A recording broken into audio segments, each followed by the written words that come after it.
Welcome to my channel, Learn with Teacher Annie.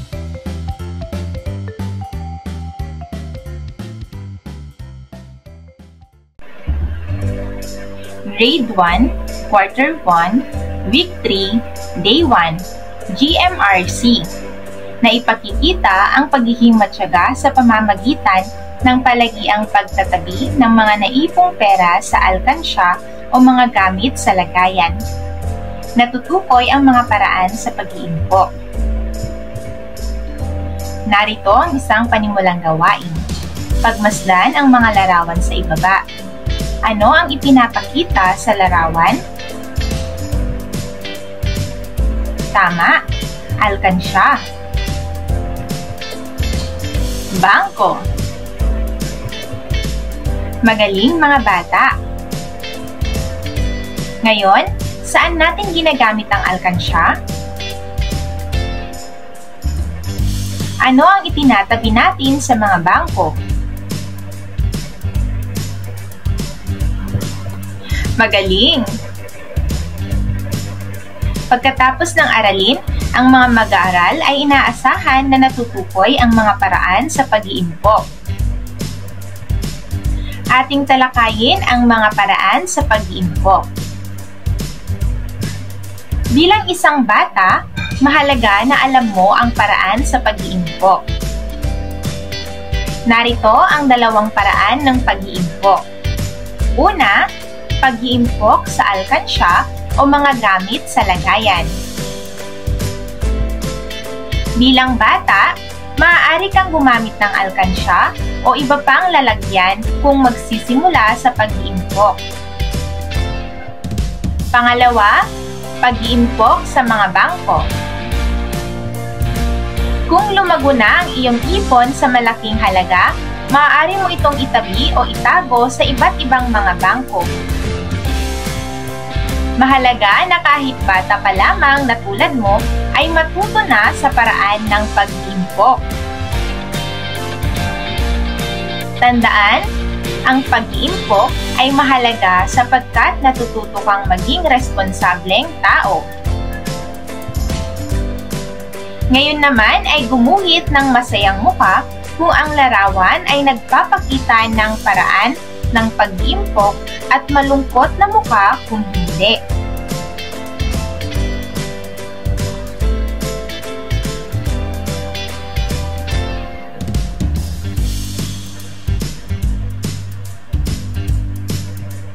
Narito naman ang inyong takdang aralin. Gamit ang recycled materials tulad ng lata, bote, at iba pa, gumawa ng iyong sariling alkansya. Lagyan ito ng dekorasyon.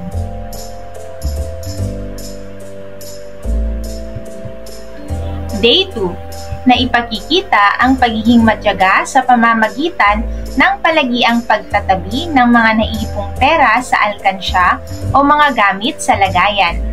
Natutukoy ang mga paraan sa pag-iipon sa sariling kakayahan. Pagkatapos ng aralin, ang mga mag-aaral ay inaasahan na natutukoy ang mga paraan ng pagtitipid sa sariling kakayanan. Ating talakayin ang mga paraan ng pagtitipid sa sariling kakayahan. Una, itabi kung may sobrang baon. Pangalawa, unahing bilhin ang kailangan, hindi ang kagustuhan. Pangatlo, huwag gumastos ng sobra-sobra. Ngayon mga bata, tulungan si Lisa na bilugan ang mga bagay na nararapat paglaanan ng kanyang salapi at ekisan kung hindi.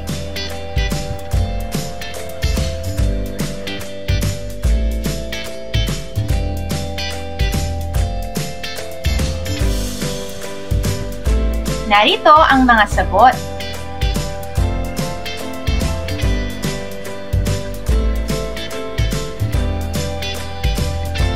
Magaling mga bata! Tandaan, na mahalaga na kahit bata pa lamang na tulad mo ay matuto na sa paraan ng pagtitipid. Tandaan, ang matalinong bata ay marunong magtipid. Ngayon naman ay binigyan ng kanilang magulang ng 50 pesos bawat isa ang magkakapatid na Nico, Nene, Ninyo, Nini at Nilo.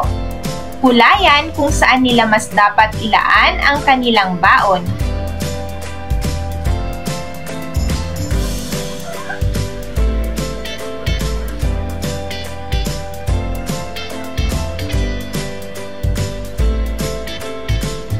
Narito naman ang inyong takdang aralin. Itala ang iyong sariling paraan sa pagtitipid. Isulat ang iyong sagot sa inyong kwaderno. Day 3. Narito ang isang panimulang gawain. Pagmasdan ang larawan.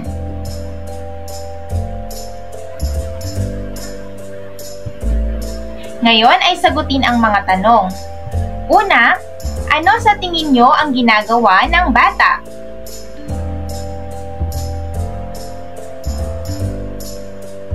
Pangalawa, nag-iipon rin ba kayo? Bakit kayo nag-iipon?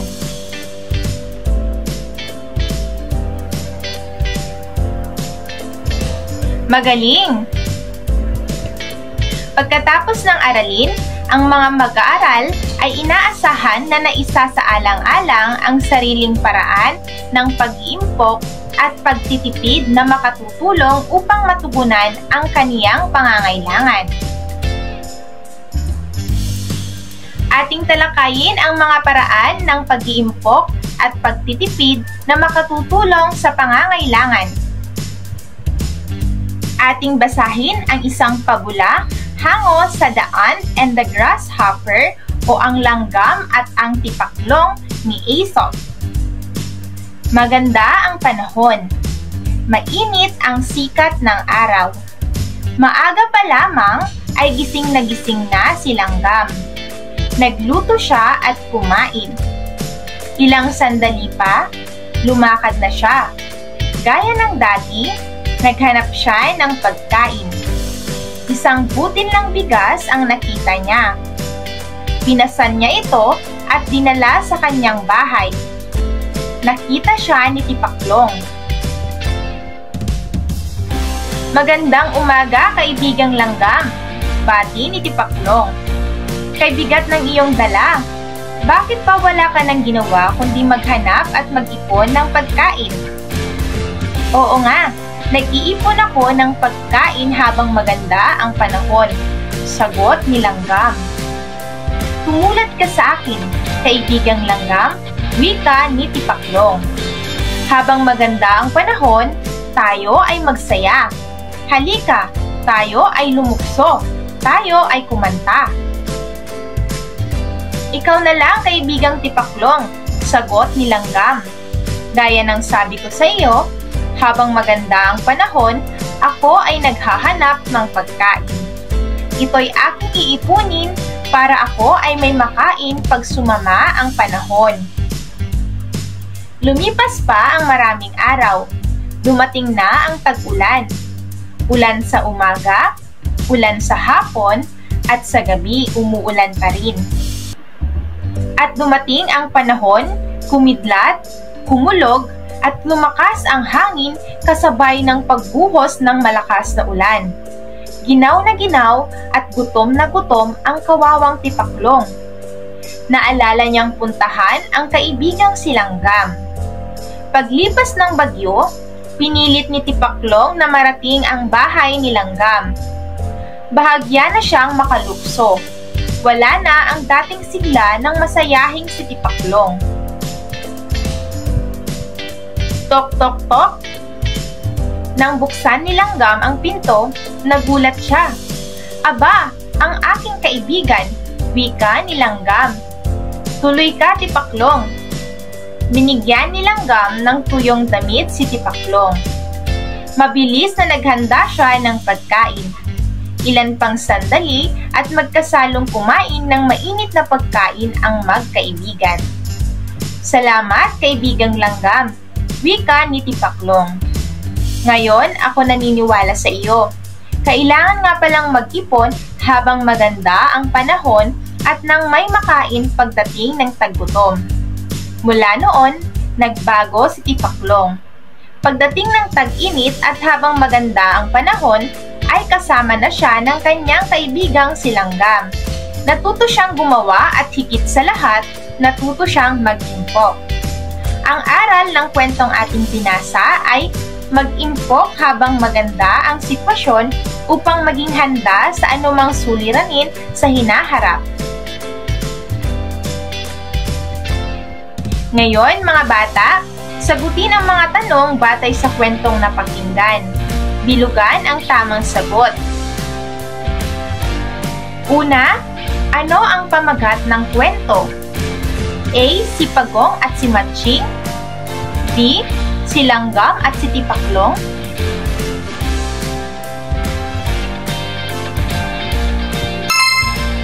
Ang sagot ay B. Pangalawa, bakit nag-iipon si Langgam ng pagkain? A. Bilang paghahanda sa taglamig. B. Dahil trip niya lang.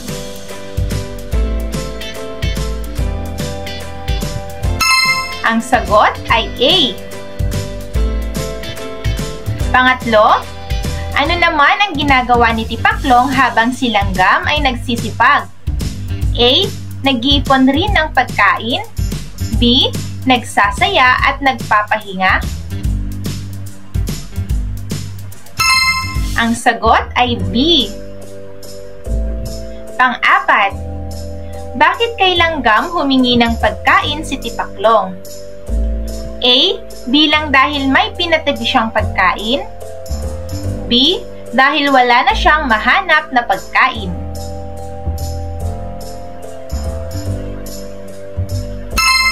Ang sagot ay B. Magaling, mga bata! Sa susunod na pangyayari, ano sa palagay mo ang gagawin ni Tipaklong bago dumating ang tag-ulan? Bakit?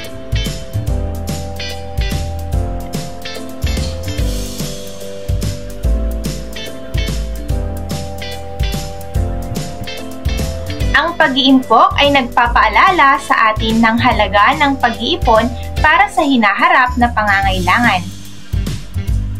Kulayan ng pula si Langgam kung ang pahayag ay nagpapakita ng kahalagahan ng pag-ipon at kulay berde naman kay Tipaklong kung hindi nagpapakita ng pagpapahalaga sa pag-iipon.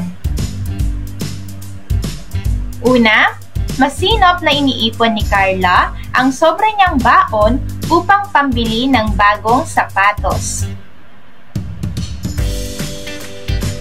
Pangalawa, nasira ang bag ni Perla sa eskwela ngunit agad siyang nakabili ng pamalit dahil ginamit niya ang laman ng kanyang piggy bank.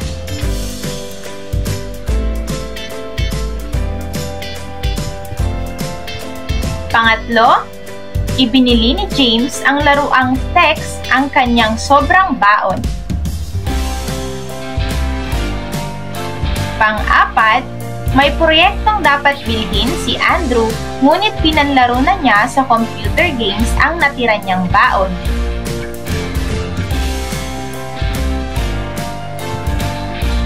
Panglima, matapos ang pag-iipon ng isang taon, masayang nabili ni Kobe ang bago niyang bisikleta.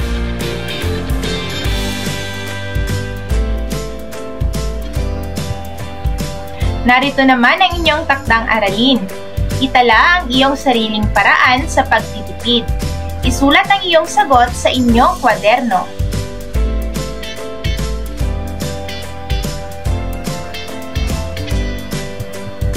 Day 4. Naipakikita ang pagiging matyaga sa pamamagitan ng palagiang pagtatabi ng mga naipong pera sa alkansya o mga gamit sa lagayan.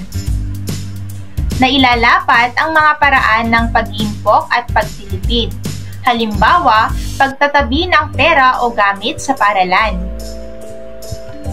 Mga bata, saan nga ulit tayo maaaring magtabi o mag-ipon ng pera?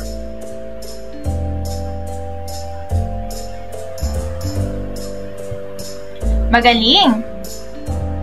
Maaari tayong mag-ipon o magtabi ng ating pera o salapi sa mga bangko o sa alkansya. Pagkatapos ng aralin, ang mga mag-aaral ay inaasahan na nailalapat ang mga paraan ng pag-iimpok at pagtitipid. Halimbawa, pagtatabi ng pera.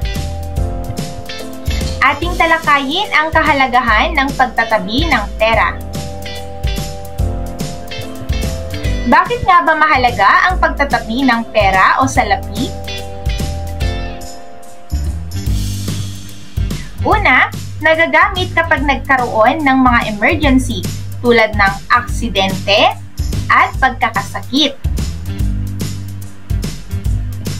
Pangalawa, nagagamit sa panghinaharap na pangangailangan tulad ng pagbili ng bahay o sasakyan. At pangatlo, nagagamit para sa pag-aaral o edukasyon. Ngayon mga bata, nasunog ang bahay ninyo ngunit wala kayong pera o salapi na naitabi. Ano kaya ang mangyayari sa inyong pamilya?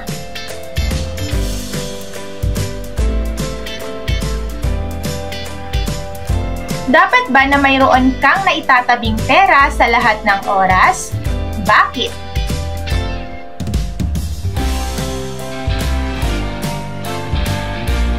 Magaling mga bata! Ang pag-iimpok ay nagpapaalala sa atin ng halaga ng pag-iipon para sa hinaharap na pangangailangan.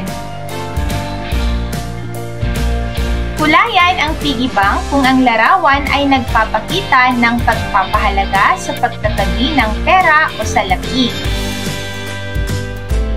Una, madalas na pamimili o pag-shopping sa iba't ibang lugar. Pangalawa, paglista at pagbili ng mga pinakakailangang gamit at pagkain sa bahay. Pangatlo, pagdedeposito ng pera o salapi sa bangko. Pang-apat, palagiang pag-alis ng bansa kasama ang mga kaibigan. At panglima, paggastos ng naaayon sa pera o salapi.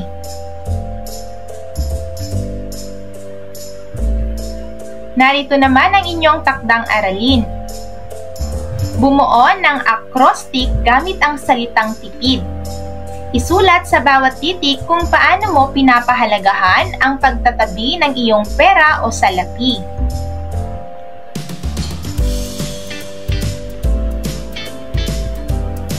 Day 5, na ipakikita ang pagiging matyaga sa pamamagitan ng palagiang pagtatabi ng mga naipong pera sa alkansya o mga gamit sa lagayan. Nailalapat ang mga paraan ng pag-iimpok at pagtitipid. Halimbawa, pagtatabi ng pera o gamit sa paaralan. Narito ang isang panimulang gawain. Pagmasdan ang larawan. Ano ang ipinapakita sa larawan? Magaling! Bukod sa pagtitipid ng salapi o pera, maaari rin nating tipirin ang iba pang mga bagay. Pagkatapos ng aralin, ang mga mag-aaral ay inaasahan na nailalapat ang mga paraan ng pag-iimpok at pagtitipid. Halimbawa, gamit sa paaralan. Ating talakayin ang mga paraan ng pag-iimpok at pagtitipid ng mga gamit sa paaralan. Ngayon ay magbasa tayo. Handa na ba kayo? Ito ay pinamagatang Ang Batang si Leia. Nais kong ipakilala sa inyo ang aking matalik na kaibigan na si Leia. Magandang buhay! Ako nga pala si Leia. Ako ay katulad mo rin na nasa unang baitang. Si Leia ay isang batang matipid. Kaya naman siya ay kinagigiliwan ng kanyang mga guro at kapwa mag-aaral. Sinisiguro niya na nakasara ang ilaw sa silid-aralan. Sinisiguro niya rin na nakasara ang gripo sa palikuran. Gayon din ang pagtanggal ng mga saksakan sa silid. Lagi niya isinasaisip ang pagtitipid ng tubig at kuryente. Kaya naman, natutuwa kay Leia ang kanyang mga magulang. Nagustuhan ba ninyo ang kwento, mga bata? Ngayon ay sagutin ang mga sumusunod. Una, sino ang bata sa kwento? Pangalawa, bakit siya kinagigiliwan ng kanyang guro at kapwa mag-aaral? Pangatlo, ano-ano ang kanyang sinisiguro bago umalis sa silid-aralan? Pang-apat, ginagawa niyo rin ba ang ginagawa ni Leia? Magaling! Bilang isang mag-aaral, dapat ay mayroon kang pakialam o pagkalinga sa iyong paaralan. Tipirin ang mga gamit sa paaralan at panatilihin itong maayos at malinis. Tandaan, bukod sa pagtitipid ng salapi o pera, maaari rin nating tipirin ang iba pang mga bagay tulad ng tubig, kuryente, at iba pang mga gamit. Kulayan ang kahon ng pula kung ang pahayag ay nagpapakita ng pagpapahalaga o pagtitipid ng mga gamit sa paaralan. Una, isasara ko ang ilaw ng silid-aralan pagkatapos ng klase. Pangalawa, tinatabi ko ang mga lumang lapis na maaari pang gamitin. Pangatlo, pinagsasama-sama ko ang mga lumang papel sa notebook na walang sulat upang gawing bagong notebook. Pang-apat, pinaglalaroan ko ang tubig sa gripo. Pang-lima, iniiwan ko nakasaksak lahat ng ventilador sa klase.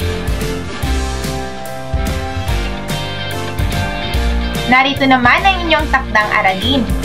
Gumuhit o gumupit ng 3 larawan na nagpapakita ng pagpapahalaga o pagtitipid sa mga gamit sa paaralan.